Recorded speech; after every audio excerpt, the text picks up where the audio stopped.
And when you think back to the 2000s, there weren't many Aussie TV stars as loved as our next guest. For 8 years, Rachael Carpani starred as Jodie in McLeod's Daughters, one of Australia's biggest primetime dramas. Well, I can't wait until I leave here. If you hate it here so much, why do you want to be Miss Gungahlin? Because it'll be so good if I win. My last memory of this place, I can leave on a high.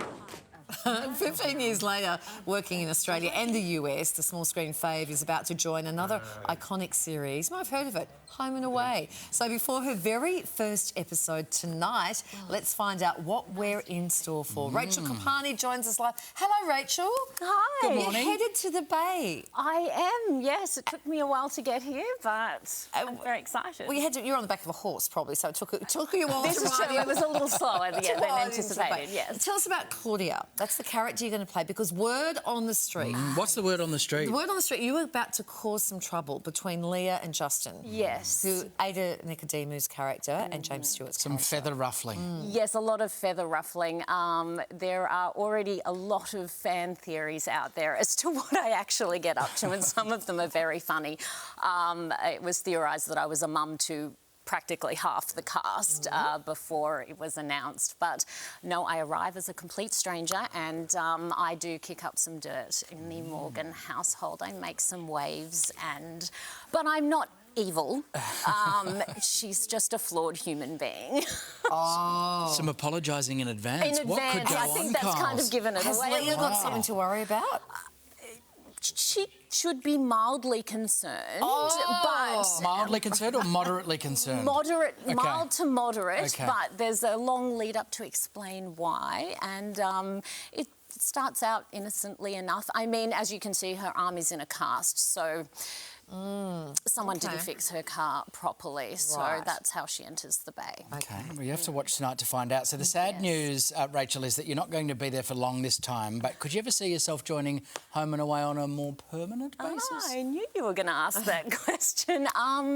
Look, never say never. It was a really lovely experience. You don't expect to be welcomed like this for a guest role. I mean, they have such a punishing schedule, and they are like a well-oiled machine, such a close family. And from the very first day I arrived, 5 a.m, they just had their arms outstretched and welcomed me, and we chatted and laughed, and it was one of the most enjoyable times I've ever had on a set, and it's one of the first jobs back here in Australia that I've done, so it was a really lovely way to re-enter the industry here. And was that love short-lived until they read the script and then realised what you're up to? And then they went, get out! and then they started calling me Crazy Claudia. Yeah. Can we go back to McLeod's Daughters for a moment? That's where we know and love you from. A TikToker went viral recently with this post. It was Mitchell Coombs. So on this side of Drover's Run, they used to have a tennis court, but now they've got a heated pool, if you don't hardly mind. The office is still here, pretty much the same as it was. And look, they've got a signed copy of the script from the first episode and the last episode. They used to have the shearers' quarters up here where Becky and Kate and whatnot used to sleep. Demolished, not there. And up the back, they used to have the iconic windmill and the outdoor bath, but nah, gone ski. Turns out they've moved them into Freeling, right next door to the Gungahlin pub. What a tour. Mitchell's very funny. That is so I good. adore him. Both you and Michaela Bannis commented on the post. Are you surprised that the show is really still popular? It holds a place in people's hearts 15 years on still. Honestly, every time I think I've got a grip on sort of its place in, Australian television history, it still surprises me how loved and almost obsessed people are with it. And Mitchell Coombs, he's utterly hilarious. I actually was texting with him that night saying, I can't breathe, I'm laughing so hard. I loved it. I loved it. Rachel, there's something really special, I think, about, well, some of the biggest series in the world are really set around rural life. Everything from Yellowstone, Farmer Wants a Wife. Do you ever see a time where McLeod's could maybe make a comeback? Ah, yes, that is a question that keeps circling back. Look, I probably only know a tiny little bit more than what the public knows. Posey Graham-Evans, who's the creator of McLeod's, keeps her cards very close to her chest, so I know there is something in the works. can't see that it could be a sequel because I'm not sure, but I'm pretty sure a lot of characters died after I left. So I think there's only a quarter of us left. So A spin-off or something. a spin-off, maybe? a prequel.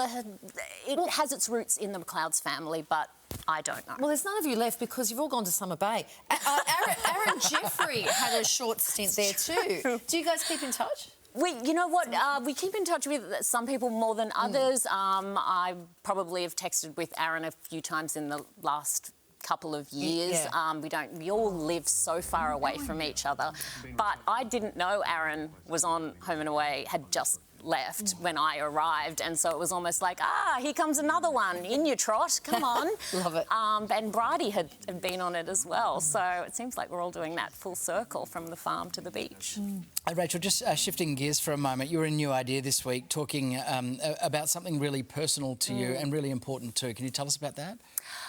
Yes, I spoke about my journey, if you will, with endometriosis and its lesser-known cousin, as my doctor likes to call it, lesser-known and more underfunded cousin, adenomyosis.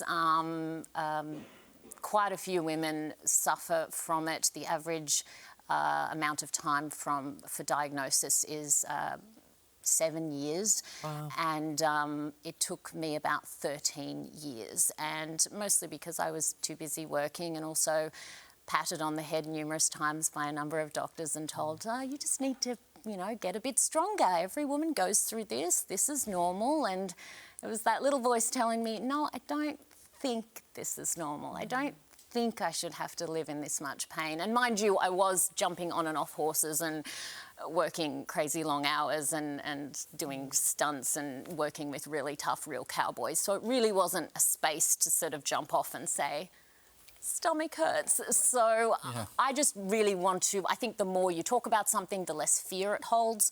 And awareness too for other women to use their voice and to speak up. Exactly. It's so nice seeing you. We cannot wait to see what you're up to in Summer Bay. You can find out tonight, 7 p.m, Home and Away, right here on 7 and 7 Plus, when Rachel makes her debut in Summer Bay. Really lovely to see you. So lovely to see you. Thank you, Rachel.